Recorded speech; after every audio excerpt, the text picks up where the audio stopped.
Halo Sobat Easy Stock, kita mau bahas lagi perusahaan yang IPO. Ini Indo American Seafood, jadi proses food juga, consumer product. Harga IPO 220, kita lihat detailnya di sini. Oke, perusahaan yang berkedudukan di Lampung, ada websitenya. Di sini bergerak atau berdiri sejak 2006, industri frozen food berbasis daging.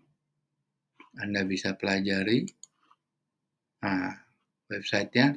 Tapi di sini kita nggak go into deep ini ya, kualitas apa, di analisa kualitatif ya, seperti manajemen, produk, operation, dan lain-lain. Kita hanya fokus di sini. 220 sampai 250 ini mahal atau murah. Nah, kita akan hitung dengan discounted cash flow-nya dengan rumusnya Benjamin Graham. Oke, kita download dulu prospektusnya.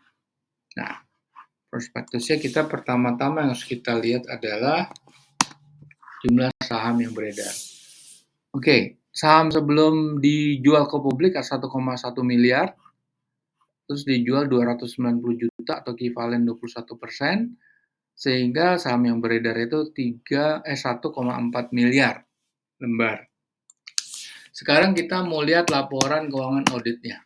Oke, nah ini kita akan menghitung di periode 2022 dan 2023. Kita fokusnya aktiva lancar, dan ini akan kita keluarkan akun-akun seperti aset biologis, pajak dibayar di muka, uang muka, dan dibayar di muka, karena ini tidak mencerminkan kondisi cash flow karena ini kita belum diakui.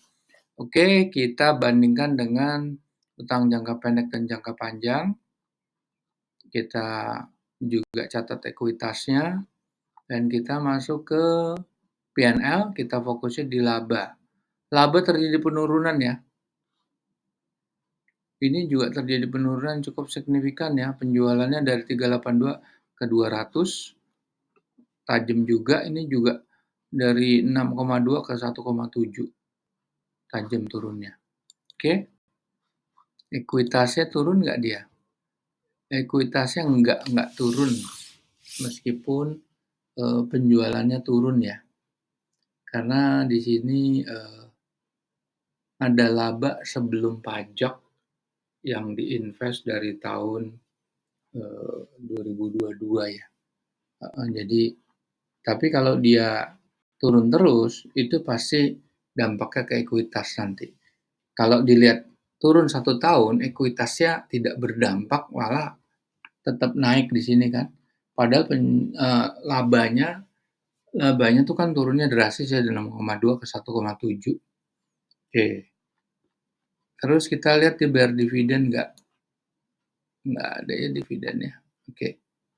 Kemudian kita lihat penambahan aktiva tetap. Nah, di sini penurunan juga dari 337 juta sampai 149. Ini kecil ya. Kalau dilihat dari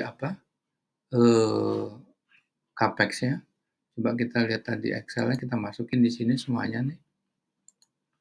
Nah, kita masukin di sini saya. Ini size-nya sih memang beda ya.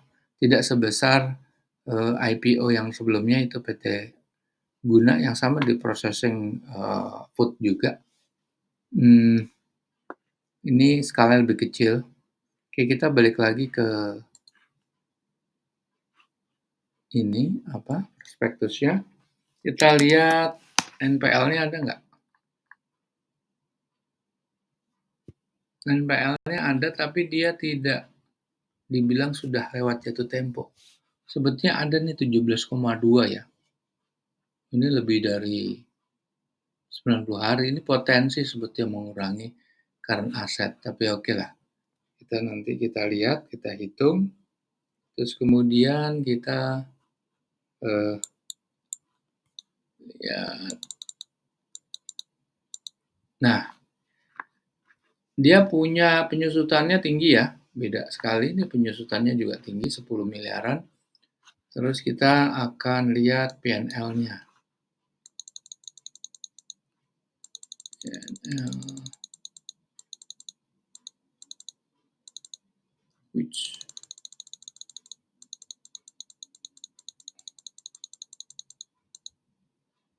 oke. Klaim ini kita keluarkan, negosiasi bank oke, kita keluarkan. Terus penyusutan aktiva tadi udah kita masukkan, kita pakai yang data di atas aja. Ini ada lagi nih, laba, selisih kurs, tapi ini ruginya minus, ini minus, dan beban cadangan kerugian juga minus, ya harus dipluskan, jadi dikeluarkan namanya. Oke, kita masuk ke Excel kita aja, seperti ini. Coba kita masukin di perhitungan tahun 2022. 220 ya, mahal dia. Nilai tertingginya baru cuma sampai 230, sedangkan di tahun 2023 lebih kecil lagi, tapi karena ada penurunan ya, jadi harga ini mahal. Kalau dia di ini price to book value-nya itu 3 mahal, price earning ratio tinggi sekali. Ini juga sebetulnya price book value tahun 2022 juga tinggi, price earning ratio juga tinggi. Jadi ini jauh lebih, kalau yang tadi sebelumnya yang kita bahas processed food juga itu malah harganya murah. Kalau ini harganya mahal, terlalu mahal malah. Oke, silakan Anda pikirkan sendiri, pelajari lebih dalam, dan kita jumpa lagi di video berikutnya.